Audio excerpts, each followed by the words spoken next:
What do you take away from watching Arkansas beat Troy yesterday? What was the first thing you're thinking of?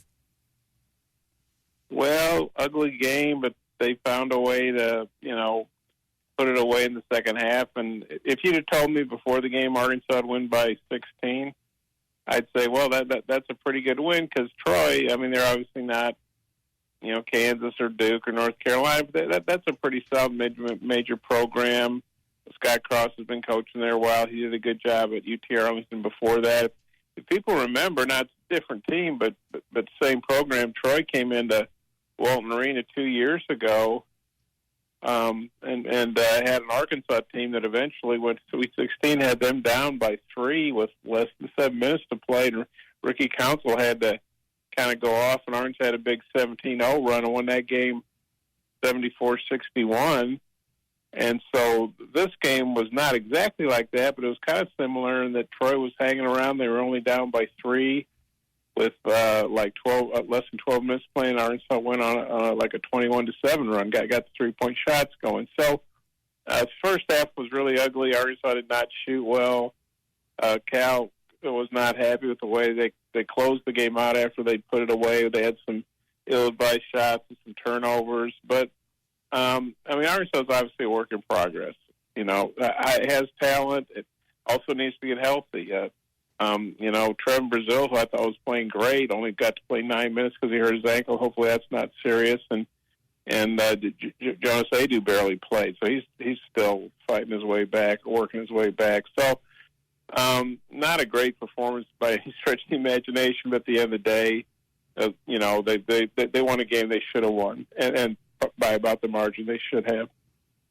Hey, what's your initial reaction of the freshman Boogie Fland? It's just been a couple games, and sometimes the way the college basketball is, freshmen have to grow up quick. What's kind of your impression watching him these couple games?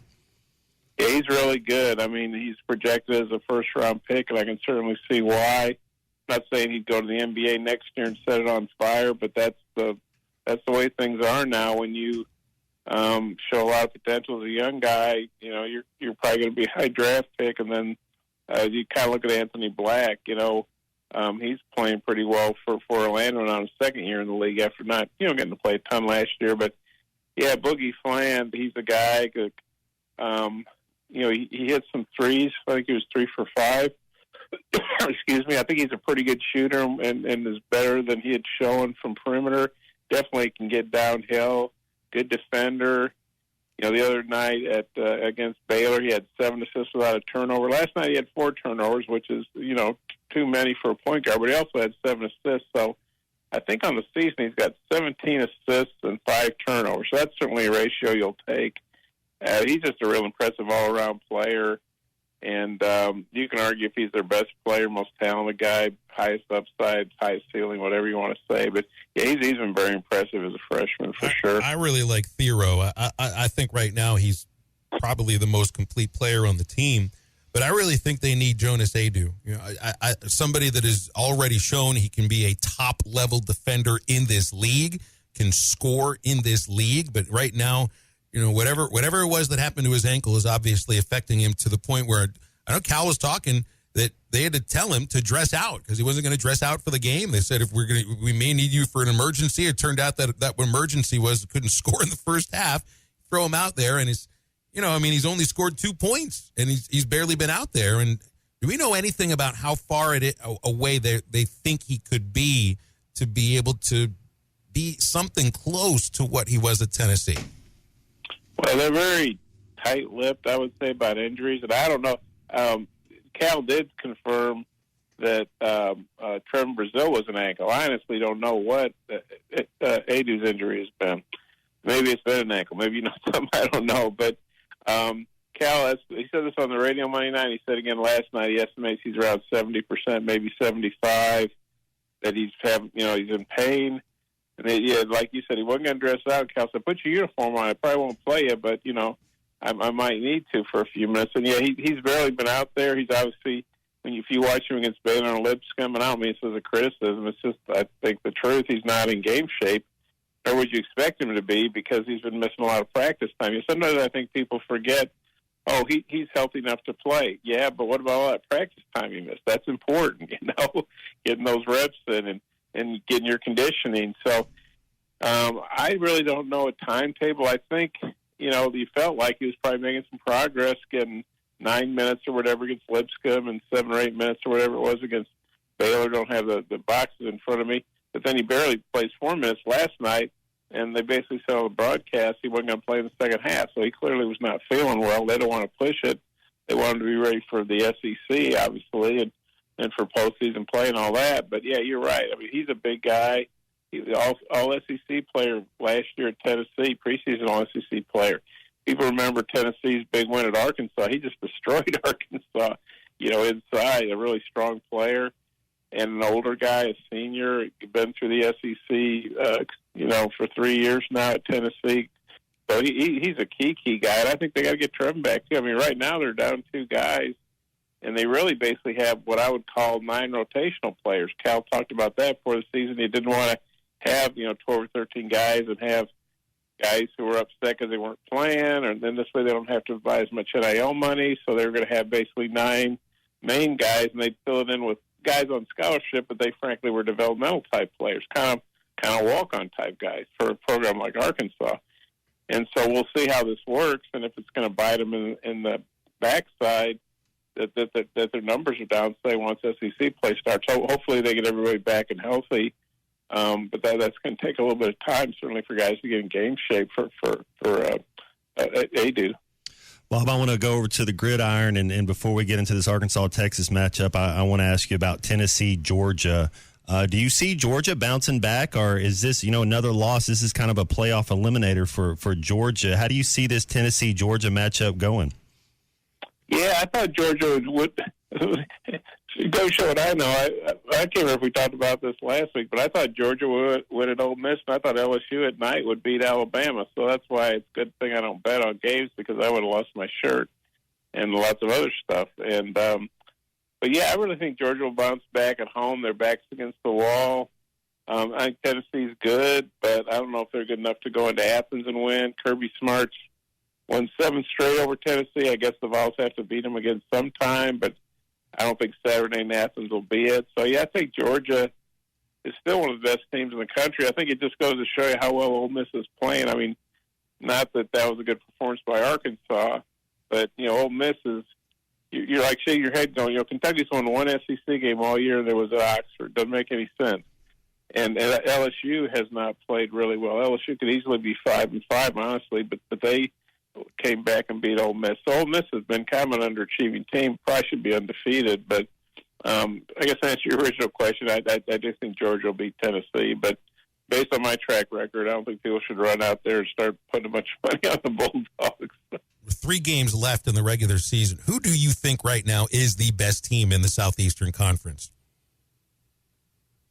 I think the team playing the best right now is Ole Miss. Now, maybe that's only been for a couple of weeks.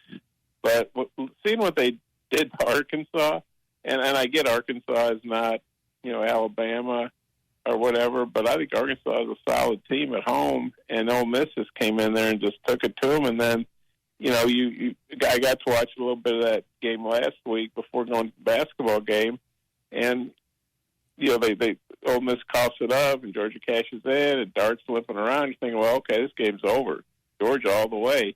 And then Ole Miss outscores them 28-3 the rest of the way. Ole Miss is just so good on defense, which they never have been before.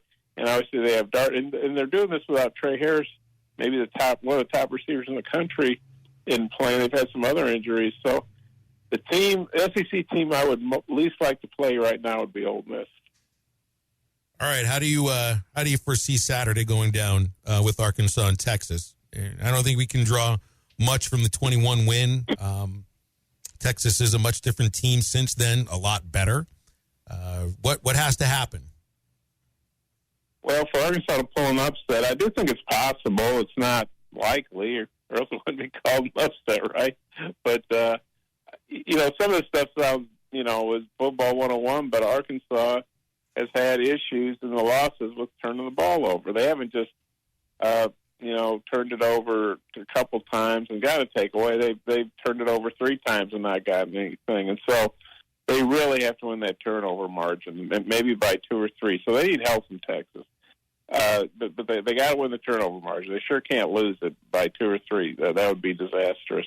They got Jaquindon Jackson. Sounds like he's going to be back. That's important because they got to get the run game going. Hopefully, Taylor Green can run the ball well too, because Texas has a really strong pass defense, and so I think Arkansas is going to have to run the ball well, stay out of those third and longs, and they're going to give up points. I think it's going to be, if Arkansas wins, it's going to have to be a high-scoring game. Probably going to have to score 30-plus points. I don't know if that's doable against Texas. Georgia did it, but I think it's possible.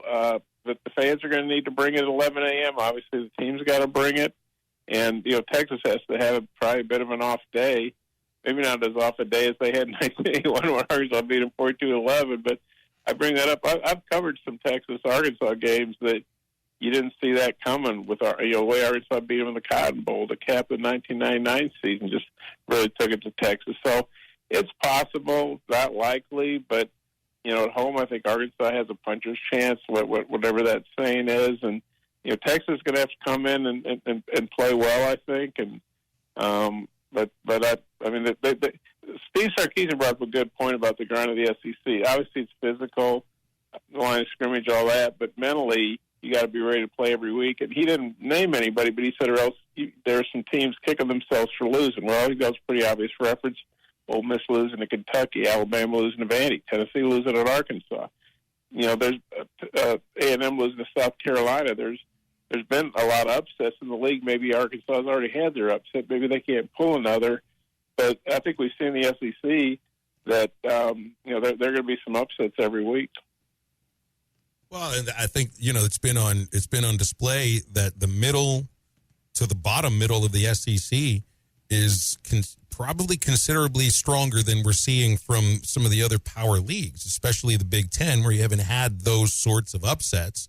And then you end up with a top 25 where there's 4 Big Ten teams in the top 5, but nobody else ranked. And the SEC is littered all throughout the top 25. And you get a potential Georgia that could be left out of the playoff 12. And it's like the Big Ten's got 4. They're going to get in. I don't think there's anything that can If Missouri change. wins out, are they in? That would be 2 losses. Do you think, Bob, if Missouri beats South Carolina, Missouri wins out? I mean, that's 10-2. How do you leave an SEC team that's 10-2 out? Well, maybe if they lost at A&M, what was it, 41-10, and lost at 34-0. I'm a Missouri grad. I mean, but beating South Carolina on the road would be big because South Carolina's ranked. South Carolina's another SEC team that's playing really well. They're going to make the playoffs at 6-3, but they're playing really well. That's another team I probably wouldn't want to play right now. I just think it'd be really hard for Missouri to climb above Alabama and Tennessee and Georgia and Ole Miss. 10-2 would be a real nice record to have, but I just think it's hard to put a team in the playoffs that got beat on the road like Arkansas got beat. Like Missouri got beat by A&M and Alabama. I know if I was on the committee, those would really stick out to me. BetOnline is the world's most trusted betting platform and your number one source for online betting. From the earliest odds to in-game live betting, BetOnline provides you with all the action and the ability to watch the games as they happen. With the largest selection of odds on everything from football, NBA, and college basketball, NHL to UFC and MMA. Head to BetOnline today to get in on the action with America's most trusted site for online wagering. BetOnline, the game starts here.